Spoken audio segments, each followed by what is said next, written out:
আসসালামু আলাইকুম সবাইকে। তো বরাবর মতো আজকেও চলে আসলাম চমৎকার একটি ভিডিও নিয়ে। তো আজকে কথা বলবো 5টা কয়েন নিয়ে। যে 5টা কয়েন আপনি যদি হোল্ড করেন, এখন আপনার টোটাল পোর্টফোলিওতে রাখেন 5টা ভাগ করে, তাহলে পরবর্তী বুল রানে, এটা কিন্তু অবশ্যই লং টার্মের জন্য, তো পরবর্তী বুল রানে এখান থেকে আপনি মিনিমাম একদম কমপক্ষে 3 to 5x পর্যন্ত রিটার্ন পাবেন মিনিমাম। তো সেই কয়েনগুলো কী এবং কয়েনগুলো কী নিয়ে কাজ করে সব কিছুই এই ভিডিওতে বিস্তারিত আলোচনা করবো। তো কথা না বেরিয়ে চলুন ভিডিওর মূল টপিকে চলুন। তার আগে সবার কাছে ছোট্ট একটা রিকোয়েস্ট করবো, যারা আমাদের টেলিগ্রাম চ্যানেলটাতে জয়েন হন নাই, অবশ্যই টেলিগ্রাম চ্যানেলটাতে জয়েন হয়ে থাকবেন, কেননা টেলিগ্রাম চ্যানেলটাতে প্রতিদিন আমরা ক্রিপ্টো রিলেটেড মার্কেট আপডেট এবং সিগন্যালগুলো শেয়ার করে থাকি। এই ভিডিওতে আমি যে 5টা কয়েন আপনাদেরকে সাজেস্ট করবো, এই কয়েনগুলো যদি আপনার লং টার্ম হোল্ডিং পোর্টফোলিওর মধ্যে থাকে তাহলে অবশ্যই কমেন্টস করে জানাবেন, বা অন্য কোনো কয়েন যদি আপনি ব্যক্তিগতভাবে লং টার্মের জন্য হোল্ডিং রাখতে চান সেটাও কমেন্টস করে জানাবেন। ইনশাআল্লাহ আমি চেষ্টা করবো ওই কয়েনটা পটেনশিয়াল কতটুকু আছে ওটা আপনাকে জানিয়ে। তো আমার লিস্টে 5 নম্বর যে কয়েনটা আছে ওটা হচ্ছে কি অ্যাভালাঞ্চ, যাকে আমরা এভিএক্স নামে চিনি। তো এই কয়েনটার প্রতি আমি বুলিশ থাকার কারণ আর এই কয়েনটা আমার ফেভারিট লিস্টে রাখার কারণ হচ্ছে এটা কিন্তু ফান্ডামেন্টালি খুবই স্ট্রং একটা প্রজেক্ট। এই প্রজেক্টটা যখন লঞ্চ করছিল, লঞ্চ হওয়ার পরে 130টা এক্সচেঞ্জারে একসাথে লিস্ট হয়েছে, যেমনটা অপটিমাইজাম, তারপর আপনাদের অ্যাপটস, তারপর হচ্ছে কি আপনাদের ওই কী বল ইউনিসোয়াপ। তো এই প্রজেক্টগুলোর মতো এই এভিএক্স প্রজেক্টটা কিন্তু একসাথে বাইন্যান্স সহ বড় বড় এক্সচেঞ্জারগুলোতে লিস্ট হয়েছিল যখন 2020 সালে এটা লঞ্চ করছিল। ইভেন আমি নিজেও পার্সোনালি এটা কিনছিলাম প্রায় $4 মতো, $4 কাছাকাছি কিনছিলাম। তো পরবর্তীতে এটা আমি প্রায় $90 কাছে গিয়ে সেল করে দিয়েছিলাম 2021 সালে বুল রানের সময়। তো এটা এখন বর্তমানে অল টাইম হাই থেকে প্রায় 96% ডাউনে আছে। তো এটা এখন কেনার সবচেয়ে পারফেক্ট একটা সময়। তো এখন কিনবেন না, $15 এটার একটা স্ট্রং সাপোর্ট আছে। তো ওই সাপোর্টে যখন আসবে দেন $15 কিছু বাই করবেন, তখন বিটকয়েন যদি আরও নিচে যায় তো এটা আরও নিচে আসবে। তো নিচে আসলে সর্বোচ্চ $12-13 আসতে পারে, এর বেশি নিচে আসবে না। তো এখান আপনারা কিনতে চাইলে এখন থেকেই ডিসিএ করা শুরু করেন, কেননা অ্যাকচুয়াল বটমটা আমরা কেউ জানি না। আর আমরা প্রায় বিয়ার মার্কেটের শেষের দিকে আছি, আর হয়তো বা কয়েকটা মাস, হয়তো বা 6 মাসের মতো আমরা থাকতে পারি সর্বোচ্চ বিয়ার মার্কেট, তারপর ইনশাল্লাহ আমরা বুল রানে ঢুকবো। তো এখন থেকে আপনি ডিসিএ করতে থাকেন, এখন থেকে কিনতে থাকেন। তো অ্যাকচুয়াল বটমটা যেহেতু আমরা কেউই জানি না, সো সবচাইতে বেস্ট হচ্ছে কি ডিসিএ করা। সো আপনি যদি কিনতে চান তাহলে সবচেয়ে বেস্ট একটা সময় হয়েছে এখন থেকে ডিসিএ করা। বিএক্সের টোটাল মার্কেট ক্যাপ বর্তমানে আছে $5.4 বিলিয়ন, আর এটার ফুললি ডিলোডেড মার্কেট ভ্যালুয়েশন আছে হচ্ছে গিয়ে $12 বিলিয়ন। তো এই প্রজেক্ট হিসাবে $12 billion fully validated market cap, এটা কিন্তু খুব বেশি না, খুবই কম। তো এটা কিন্তু ইজিলি আমরা $40-50 বিলিয়ন দেখতে পাবো। যদি মার্কেট ক্রিপ্টো মার্কেটটা 2 ট্রিলিয়নে হিট করে, তাহলে এটা ইজিলি আমরা $40-50 বিলিয়ন দেখতে পারবো। তো $40 বিলিয়ন যদি যায়, প্রায় আমরা 3.5 গুণ রিটার্ন আমরা এখান থেকে পাবো, অর্থাৎ প্রায় 350% রিটার্ন আমরা এখান থেকে পাবো। তো আমার লিস্টের 4 নাম্বার যে কয়েনটা আছে ওইটা হচ্ছে আমাদের সবার পরিচিত সোলোনা কয়েনটা। তো সোলোনা কিন্তু প্রুফ অফ হিস্ট্রি যে অ্যালগোরিদমটা আছে ওই অ্যালগোরিদমটা রান করে চলে। তো সোলোনা কিন্তু ফান্ডামেন্টালি খুবই স্ট্রং একটা কয়েন। তো আপনারা জানেন যে বেশ কিছুদিন আগে সোলোনা কিন্তু গুগলের সাথে পার্টনারশিপ করছে। তাছাড়া এই তো 2-3 দিন আগে আমি টেলিগ্রাম চ্যানেলে পোস্ট করছিলাম, অ্যামাজন কিন্তু হিউজ পরিমাণ একটা সোলোনা বাই করছে।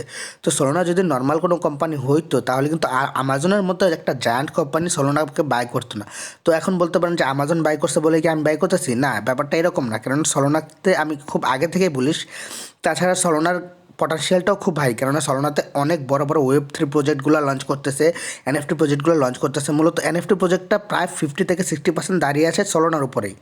সোলোনার বর্তমানে মার্কেট ক্যাপ আছে দেখেন $12 বিলিয়ন, ফুললি ডিলুটেড ভ্যালুয়েশন, মানে ফুল মার্কেট ক্যাপটা আছে $12 বিলিয়ন, আর কারেন্ট মার্কেট ক্যাপ হচ্ছে $8 বিলিয়ন। তো সোলোনার প্রায় সবগুলো কয়েনে মার্কেটে কিন্তু চলে আসছে, খুব বেশি কয়েন কিন্তু নাই। সব দিক বিবেচনা করলে বলা যায় সোলোনার পটেনশিয়ালটা খুব ভালো, সোলোনা খুব সহজে ডাই হবে না, আর হবার কথাও না। সোলোনা কিন্তু এতটুকু আসতো না, সোলোনা 30-35-এর মধ্যেই 40-এর আশপাশে থাকতো, কিন্তু এফটিএক্স কলাপস করার পর সোলোনা এই জায়গায় চলে আসছে, কারণ এফটিএক্সের হিউজ পরিমাণ একটা ইনভেস্টমেন্ট সোলোনাতে ছিল।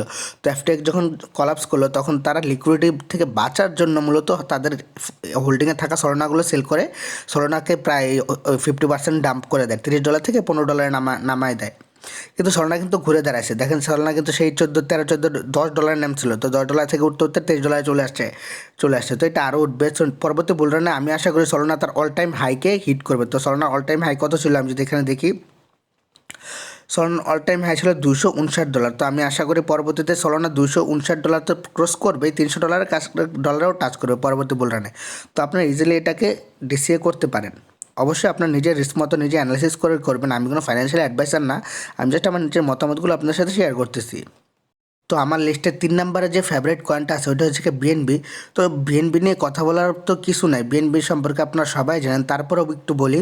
বিএনবি হচ্ছে গিয়ে বাইন্যান্সের নেটিভ কয়েন। তো বাইন্যান্স যতদিন ক্রিপ্টো কারেন্সিকে রাজ করবে, আপনারা জানেন বাইন্যান্স হচ্ছে গিয়ে ওয়ার্ল্ডের largest number 1 crypto currency exchanger. তো বাইন্যান্স যতদিন নাম্বার 1-এ থাকবে ততদিন বিএনবির হাইপ কেউ কমাতে পারবে না, বিএনবি টপেই থাকবে। আর বিএনবি এখন আপনারা কেউ বাই করবেন না, বিএনবি $200 আশপাশে আসলে দেন আপনারা বাই করবেন, $200 থেকে $150 এই রেঞ্জের মধ্যে আসলে বাই করবেন। তো বিএনবি এখন ওভার পাম্পড আছে, তো বিএনবি এখন নেওয়ার কোনো দরকার নেই, আপনারা জাস্ট ওয়েট করেন যখন 100 থেকে 180 এই রেঞ্জের মধ্যে আসবে, বা 200 থেকে 150 এই রেঞ্জের মধ্যে আসলে বাই করবেন। তো আমি পার্সোনালি আমার হোল্ডিংয়ে ছিল, তো আমি ওগুলো সব সেল করে দিয়েছি 300-তে। তো আমি আবার 150-র দিকে আসলে 150 বা 200 এই রেঞ্জে আসলে আমি বাই করা ডিসিএ করা শুরু করব। তো আপনাদেরকে এখন বাই করতে নিষেধ করছি, তো আপনারা এখন বাই করেন না, বিএনবি আরও নিচে আসবে, কেননা বিএনবি এখন ওভার পাম্পড, তো নিচে আসবে, 100% আসবে। তো আমার লিস্টে 2 নম্বর যে কয়েনটা আছে ওইটা হচ্ছে কি ইথেরিয়াম। তো ইথেরিয়াম নিয়ে নতুন করে বলার কিছু নেই, আপনারা যারা ক্রিপ্টো মার্কেটে 1 মাস 2 মাস হইলেও আসছেন তারাও খুব ভালো করে জানেন ইথেরিয়ামের পটেনশিয়ালটা কত, যেটা মার্কেটের 2 নম্বর কয়েন। তো এই র্যাঙ্কিংটা ইথেরিয়াম ধরে আছে গত 4-5 বছর ধরে। তো আমি ক্রিপ্টো মার্কেটে যতদিন ধরে আসছে ঠিক ততদিন ধরেই দেখে আসছি যে ইথেরিয়ামটা তার র্যাঙ্কিং 2 নম্বর ধরে রাখছে। বিএনবিও ইথেরিয়ামকে টপকাতে পারে না, আশা করি আর পারবো না, কারণ ইথেরিয়ামের উপর এত প্রজেক্ট লঞ্চ করছে, এত মানে ইথেরিয়ামের ইকোসিস্টেমটা এমনভাবে ডেভেলপ করা, তো ইথেরিয়ামকে টপকে যাওয়া খুব এতটা সহজ না, আশা করি কোনো প্রজেক্ট যেতেও পারবেন। তো ইথেরিয়াম আপনারা এখন নিয়ে নেয়, ইথেরিয়াম আরও নিচে আসবে। বিটকয়েন যদি 16-17 হাজারের দিকে আসে তাহলে এই ইথেরিয়ামে দেখবেন যে $1100-1200 দিকে আসবে, তো তখন আপনারা একুমুলেট করবেন। তো এখন একুমুলেট করার দরকার নেই, তারপরে কিছু করে নিতে পারেন, যেহেতু আমরা অ্যাকচুয়াল বটমটা জানি না। তো এখান থেকে চাইলে আপনারা কিছু একুমুলেট করে নিতে পারেন। আর যে কয়েনটা আছে এটা হচ্ছে গিয়ে বিটকয়েন। তো বিটকয়েন নিয়ে নতুন করে বলার কিছু নেই, আপনারা সকলে জানেন বিটকয়েন হচ্ছে গিয়ে গোটা ক্রিপ্টো মার্কেটের মাথা, আর বাকি যত কয়েন আছে সবগুলো হচ্ছে গিয়ে লেজ, অর্থাৎ বিটকয়েন যেদিকে যায় গোটা মার্কেট সেদিকে যায়। তো আপনার টোটাল লং টার্মে ইনভেস্টমেন্টের জন্য টোটাল যত পোর্টফোলিও থাকবে, যতটুকু ব্যালেন্স থাকবে, তার চেষ্টা করবেন 50 থেকে 60% শুধুমাত্র বিটকয়েনকে রাখার জন্য। কেননা ডিসেন্ট্রালাইজ যে বলি আমরা ক্রিপ্টোকারেন্সি ডিসেন্ট্রালাইজ শুধুমাত্র বিটকয়েনটা।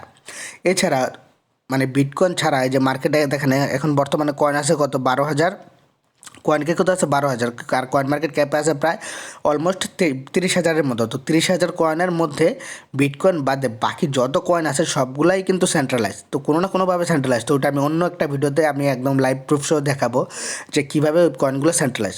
ইথেরিয়ামও সেন্ট্রালাইজ, বিএনবিও সেন্ট্রালাইজ, তো শুধুমাত্র এই বিটকয়েনটা আছে ডিসেন্ট্রালাইজ। তো আপনার পোর্টফোলিওর চেষ্টা করবেন লং টার্ম হোল্ডিংয়ে যে পোর্টফোলিওটা রাখছেন আপনি ওটাতে 50 থেকে 60% বিটকয়েন হোল্ড করার জন্য, আর বাকি 40% অন্য কয়েনগুলো মিলিয়ে রাখবেন। কেননা সব কয়েন 19-20 হলেও বিটকয়েনটা কখনো 19-20 হবে না, কেননা বিটকয়েনের কন্ট্রোল কারো কাছে নাই। তো বিটকয়েন এখন অ্যাকুমুলেট করার দরকার নাই, আমার যেটা ধারণা বিটকয়েন আরও নিচে আসবে, আরেকটু নিচে আসবে, যে 18-19-এর দিকে আসবে, আসলে কিছু নেবেন। দেন যদি মার্কেট ব্রেকআউট করে আরেকটু নিচে যায় দেন 15-16 দিকে গেলে আরেকটু নিতে আর কিছু কিনবেন। তো এইভাবে ডিসিএ করবেন, যেহেতু আমরা কেউই জানি না যে অ্যাকচুয়াল বটমটা কোথায়, সো ডিসিএ করাটাই হচ্ছে আমাদের বেস্ট প্ল্যান। আর স্মার্ট ট্রেডাররা সবসময় ডিসিএ করেই ট্রেড নেয়।